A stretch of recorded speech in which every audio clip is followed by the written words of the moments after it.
YouTube, what are the Phoenix Suns doing right now? The Phoenix Suns just fired Frank Vogel and hired Mike Budenholzer to a 5-year, $50 million contract to get this super team of Kevin Durant, Devin Booker, Bradley Beal to where it needs to be for the 2025 season. What is going on? Am I the only one that thinks this is a weird, move that doesn't really address the Suns' issues at all? I'm with the idea that if you are seeing signs that a coach is not for your team and maybe you made a mistake and he's not taking the team in the direction that you want, or maybe you're a little disappointed in him, the energy doesn't match, the vibes don't match, that's totally fine. I'm totally with that.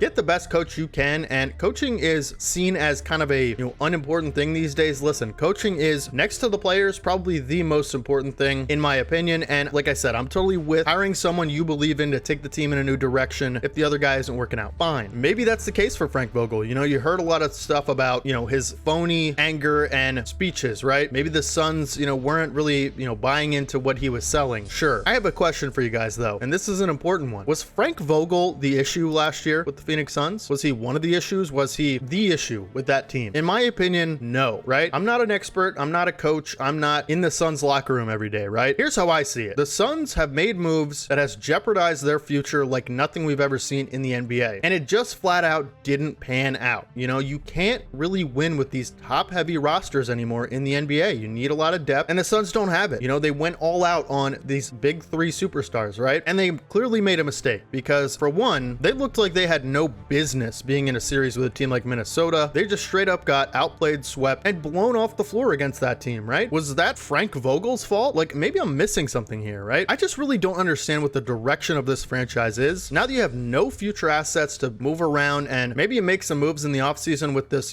big three and the use of Nurkic contract and stuff like that, and try to build some depth. But listen, man, the Suns are in a really weird spot right now with three players who are, like I said, superstars. Maybe not so much Bradley Beal, is more of a star type player, but these guys all do similar things. I've talked about this before, but why do you need three elite shot creators that are all, capable of taking someone off the dribble and, getting a really good shot and a bucket whenever you need it? Why do you need three of those guys, right? Especially when your depth is super lackluster and totally inadequate to compete with a team like Minnesota. This team needs defenders, and they need, high energy dogs off the bench and in their rotation to be able to supplement these three guys. They need that in abundance because there's just not enough defense on this team. I mentioned this before again, but I can count on two fingers how many good defenders the Suns have, above average defenders. And to me, it's like, you're making these big risks with high upside, high risk, high reward, right? You got new ownership. He wants to prove that, the Suns are to be taken seriously, and, they're going to do whatever it takes to win. Sure, right? To me, it feels like overcompensating. I mean, if you're going to hire Mike Budenholzer 5 years, like, I just feel like this is one of those moves where it's like, I'm showing the world that, we're committed to winning. I'm showing my players that we're committed to winning. Listen, man, some of your players are the issue. I'm just going to be honest about it, right? And this is a super, negative video that I'm making right now, and I totally get how I'm coming off, right? I just don't like the move. I don't like, the 5-year contract, right? This is the issue with the Suns. They're just totally selling their future away to be a mediocre team, right? Not only did it not work last season, not only did it, end up being really disappointing, the moves they made, but it also just wasn't even close to where you thought it would be.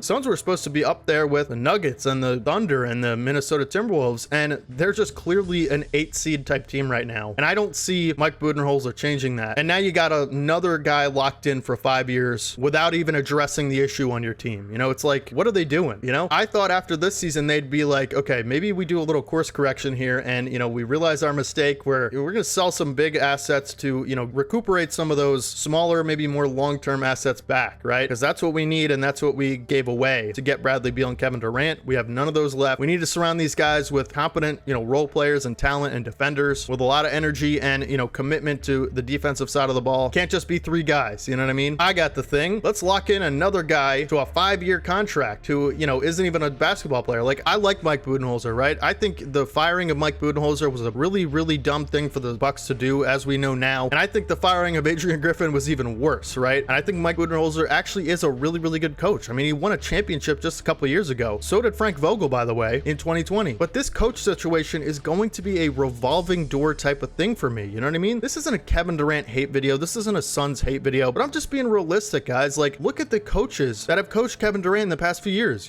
Steve Nash, that clearly didn't work out. And, they swapped him out for Jacques Vaughn, right? Then he goes to Phoenix. Monty Williams, who I think is another really, really good coach, didn't have the best, track record with Detroit this year, and their fans are pretty upset with him, but I thought Monty Williams was a pretty good coach, similar level to a Budenholzer type coach. Now those guys didn't like him, you know what I mean? Now you get Frank Vogel, he's gonna, change the energy, get another opportunity after LA didn't work out with the whole Russell Westbrook stuff. Okay, he's got an opportunity to revitalize his career and really get this team off and running, right? One and done. And now Mike Budenholzer comes in, 5-year contract. It's like, to me, I'm seeing a common trend here with Kevin Durant coaches. It's like, is Kevin Durant even coachable? Is he gonna listen to coaches when they tell him to do something he's uncomfortable with? That's the biggest thing, like, what good is a coach if he can't even do his job? You know what I mean? I wouldn't want that job if I'm a coach. You want the freedom to be able to express your philosophies about basketball and opinions, and you need guys that are willing to listen and buy in, right? And for a lot of these older superstars, you see it kind of a little bit with LeBron and guys like James Harden. They're just incapable of buying in, man. They just want to do it their way, and for some guys it works and some guys it doesn't, and Kevin Durant, in my opinion, is one of the guys that it doesn't work for. So the Suns make another giant move, and on paper I don't even think it's a bad move, but the optics of it, right? Like, the Suns make another 5-year commitment to their franchise without even addressing their issues, right? And it's like, how many times are they going to do that, mortgage their future and commit to a big time, long-term thing without even addressing the real issues on their team, right? So for me, it's like, you made a really, really bad trade for Bradley Beal, right? You gave up a ton of stuff, you get this super team together, and that's going to take you over the top. But like I said, that doesn't really work in today's NBA. You can't get these top-heavy rosters without filling out the blanks, you know what I mean? You have to have the whole package, right? And coaching is part of that, for sure. Like, I'm not saying Budenholzer is a bad coach. I actually like the move, If Frank Vogel's not working out and the players don't believe in him, get a new coach, right? But just the optics of it, and maybe this works out, right? And maybe Budenholzer is the answer. But just from my perspective, looking in, on the Suns and their last couple year history and,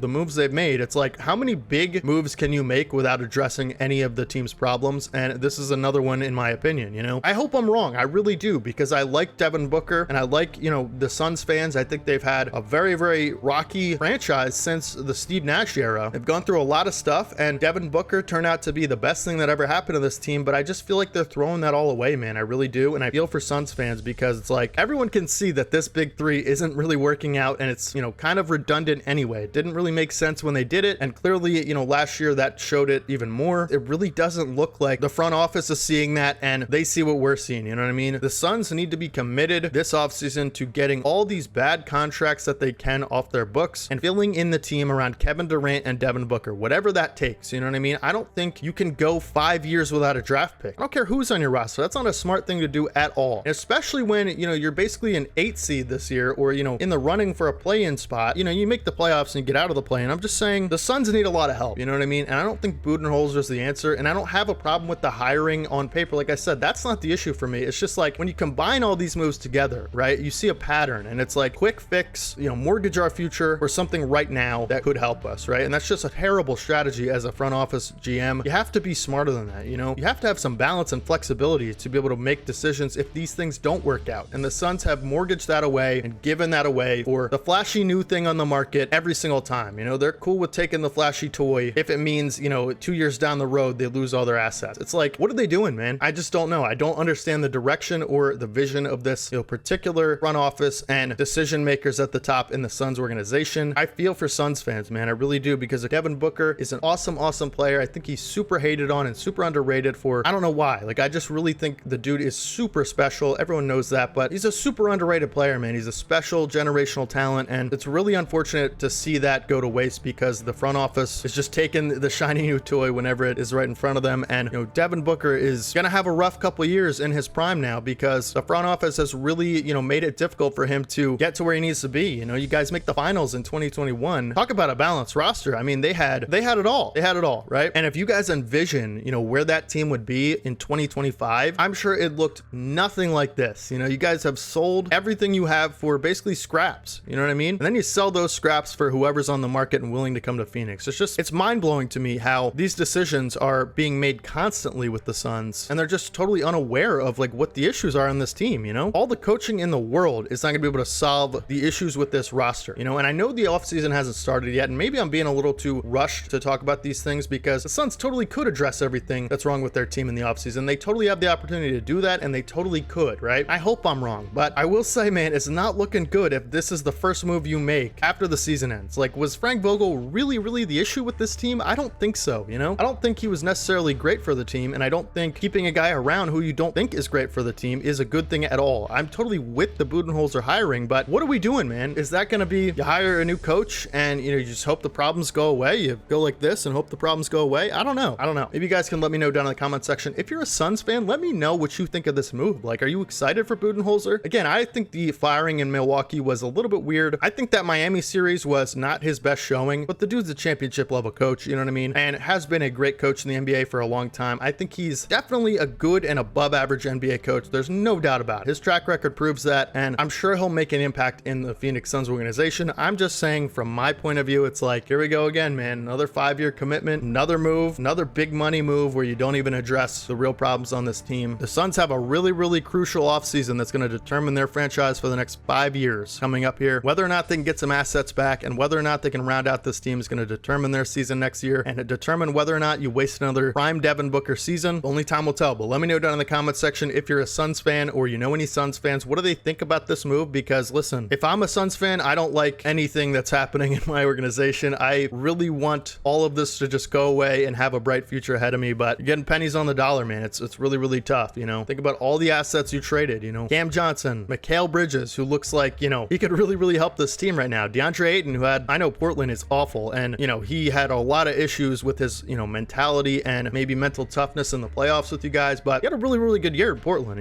He's a great rebounder and just he's a really, really good NBA center. And I know the ceiling is not what you wanted in Phoenix, but Nurkic is a very, very different type of player. So let me know down in the comment section if you're a Suns fan. Like I said, what do you think about the direction of your franchise? Do you like the way it's headed, or do you kind of agree with me? Maybe I'm taking kind of an extreme stance on something that isn't so extreme with the Budenholzer hiring. Again, I like the hiring from a coaching perspective, right? But just everything in the big picture, it just looks really, really bad, right? And I hope the Suns understand what they're doing, and I hope they see what the issues are with this team and James Jones, and the front office can really, really amend some of those mistakes you made in the last offseason with the Bradley Beal thing. We'll have to see, folks, but one thing's for sure, Suns got a big offseason coming up, and I hope they make the right decisions, because like I said, I really, really feel for Phoenix fans right now. It's not a good place to be. If you're a Phoenix fan, it's all all or nothing next year. So hopefully you guys can score some draft picks in the offseason that you traded away. I'll catch you guys in the next video, man. I just want to rant about this because it felt really, really weird to me, but make sure you guys drop a like on the video. Like I said, it really helps out the channel and helps new people find the video. So we're really, really committed on this channel to uploading every single day or close to it. I missed the day a couple days ago. I feel really, really bad about that, but trying to upload every day. And I just love basketball. It's my passion. I love the NBA more than anything. It's a reality TV show, man. You gotta talk about it and enjoy it. I get fired up about this stuff. I know you guys do too. So thank you guys for watching all the way to the end and putting up with a lot of my half-baked takes. But make sure you guys stick around, because like I said, I'm going to be doing a 2-part series. I mentioned this at the outro of the last video, but there's a 2-part series coming on this channel that I'm making. I'm really, really proud of it. I'm heavily scripting it. It's going to be my best piece of work on the channel. So 2-part series on a topic that is the most heated debate in the last 10 years. Maybe you guys can guess and let me know what you think it is down in the comments. I'm not going to give it away because I want it to be a surprise, but make sure you guys stick around for that. I'm super excited to release it. Still working on it, but it's going to be awesome. Subscribe to the channel if you guys haven't already. Hopefully you guys have a great rest of your day today. And if you're a Suns fan, man, hopefully you guys can get some help, because you're going to need it next season. Catch you guys in the next one. This is your boy D-Haven. As always, peace.